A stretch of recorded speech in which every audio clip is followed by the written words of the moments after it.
ఇది కేవలం సమాచారంగా మాత్రమే భావించండి. వైద్య నిపుణులను సంప్రదించండి. 4 లీటర్స్ వాటర్ ఎలా తాగాలి సమ్మర్‌లో? చలవ చేసే వెజిటబుల్స్ ఏంటని చెప్పి. కీరకాయని విపరీతంగా మనం తాగుతుంటాం. మీరు రికమెండ్ చేస్తారా కీరకాయ? కీర చాలా ఇంపార్టెంట్ అండి. ఇప్పుడు ఆల్మోస్ట్ ఒక కీరాలో 70% వాటర్ కంటెంట్ అవును. ఉంటది. సో, నేను డిన్నర్స్‌లో మాక్సిమము కొంతమంది సలాడ్స్ చెప్తాను. అంటే మనం మార్నింగ్ బ్రేక్‌ఫాస్ట్ లైట్‌గా, లంచ్ లైట్‌గా తిని, డిన్నర్‌కొచ్చాక హెవీ మీల్స్ తినొద్దు అంటాను.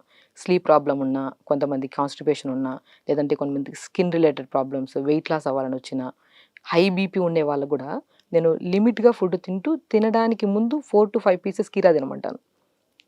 సో, 4-5 పీసెస్ కీరా తిని, దాని తర్వాత లంచ్ గాని, డిన్నర్ గాని ప్లాన్ చేసుకుంటే డైజెషన్ మంచిగా అవుతది మనకి. కరెక్ట్. సో, ఎందుకంటే బికాస్ కీరాలో ఉన్న వాటర్ కంటెంట్ ఏదైతే ఉందో, మన స్టమక్ ఎంతుంటదండి మనకి ఇంతే స్టమక్.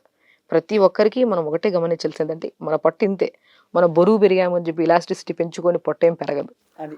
ఇది మెయిన్ థింగ్, నేను ఒకటే అంటాను. పొట్ట ఇంతుంటది. దీనికి ఎంత ఎయగలుగుతాం? మీకు నచ్చిన ఫుడ్డే దీనొక్కటి గుర్తుపెట్టుకొని 4 ఇడ్లీలు తినే చోట 2 ఇడ్లీలు తిందాం. Quantity of food. అది తినడానికి ముందు మనం ప్రిపేర్ చేయాలి చూడు స్టమక్‌కి. ఆ ప్రిపరేషనే కీరాలు గానీ, క్యారెట్స్ గానీ, సలాడ్స్ వేసి దాని తర్వాత సాలిడ్స్ ఇలాగా ఇడ్లీలాగా గానీ, ఇలా కామన్ తీసుకున్నామనుకోండి కామన్ ఫుడ్. అప్పుడు స్టమక్‌లోకి అడ్జస్ట్ అవ్వడానికి బాగవుతదనమాట ఫుడ్. రైట్. సో, అలా కీరా చాలా ఇంపార్టెంట్. మనం ఫుడ్ తినడానికి ముందు గానీ, లేదా ఒక మీల్ మనకు ఆకలేస్తుంది. ఆ జంక్ ఫుడ్స్, టీలు, కాఫీలు, బిస్కెట్స్ అవన్నీ తినే బదులు కీరా కట్ చేసుకొని మంచిగా కీరా తినేసారనుకోండి స్టమక్ ఫిల్లింగ్‌గా ఉంటది. అవును. అండ్ స్కిన్ కూడా హైడ్రేటెడ్‌గా చాలా మంచిగుంటది. మంచిగా గ్లోయింగ్‌గా ఉంటుంది. అయితే ఈ సమ్మర్‌లో మామిడి పళ్ళు విపరీతంగా అవును. వస్తాయి. మామిడి పళ్ళు వేడి చేస్తాయి. High in sugar. అవును. న్యాచురోపతి విధానంలో మీరేం చెప్తారు మామిడి పళ్ళు గురించి? నేనేమంటానంటే మామిడి పళ్ళు ప్రత్యేకంగా సమ్మర్‌లో ప్రతి ఒక్కరు తినండి అంటాను.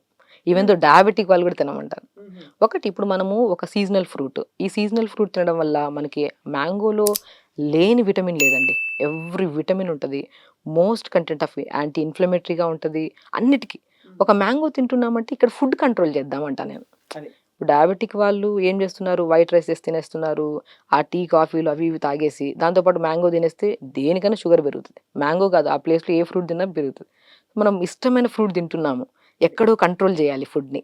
ఆ కంట్రోల్ చేస్తే ఇందులో ఉన్న మనకి నేనేమంటానంటే మాక్సిమము సమ్మర్ సీజన్‌లో మా డయాబెటిక్ వాళ్ళకి ప్రత్యేకంగా మార్నింగ్ లేచాక నల్ల జీలకర్ర అని ఉంటది చూడండి. నల్ల జీలకర్ర, బెండకాయి ఇవి నీళ్ళలో నానబెట్టి ఒక 250 ఎంఎల్ వాటర్‌లో ఒక బెండకాయని పీసెస్ కట్ చేసి నీళ్ళలో వేసి, నల్ల జీలకర్ర పావు స్పూన్.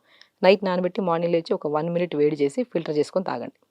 ఇదేం చేస్తదంటే డే మొత్తం మనం ఎప్పుడన్నా బై ఛాన్స్ ఏదైనా మ్యాంగో గాని, ఏదైనా ఫ్రూట్ తిన్నామనుకోండి, ఈ కంటెంట్ డయాబెటిక్ పెరగకుండా మనకు కాపాడుతది. ఓహో! ఇది డెఫినిట్‌గా యాస్ సచ్ మామూలు వాళ్ళకి కూడా తీసుకోవచ్చయితే. తీసుకోవచ్చు. అసలు బెండకాయ బెండకాయ జిగురు రసం. జిగురు రసం చాలా మంచిది. బెండకాయ స్కిన్‌కి మంచిది. డయాబెటిక్ వాళ్ళకి మంచిది. వెయిట్ లాస్‌కి మంచిది. ఒకటి గాదు. అండ్ స్పెషల్లీ డయాబెటిక్ కాన్‌స్టిపేషన్‌కి అద్భుతంగా పనిచేస్తది. హుహు. ఆ మార్నింగ్ ఆ సమ్మర్‌లో మనము ఈ ఫ్రూట్స్ అన్ని తింటాం. ఇప్పుడు మ్యాంగో ఎక్కువ ఓవర్ హీట్ చేస్తుంది. ఇలాంటి ఫ్రూట్స్ తింటున్నప్పుడు మార్నింగ్ ప్రిపేర్ చేయాలి బాడీని. ఎలాగా? ఈ బెండకాయ వాటర్ గానీ, ఇలా కీరా వాటర్ గానీ, సో ఇందాక గోందు చెప్పారు. గోందు వాటర్ గానీ, సో లీచీ వాటర్ గానీ, ఇలాంటివన్నీ తాగుతున్నప్పుడు మనకేమవుతదంటే ఒక ఫ్రూట్ మాక్సిమం మనం తీసుకుంటున్నప్పుడు దీని వేడనేది మన బాడీకి రాకుండా మనం ప్రొటెక్ట్ చేసుకుంటా వాటర్‌తో ఎలిమినేట్ చేస్తున్నాం హీట్‌ని. సో, ఫ్రూట్ ఏదైనా పడినా కూడా ఓవర్ హీట్ చేసే ఫుడ్ మనం బ్యాలెన్స్ చేసుకోవచ్చనమాట.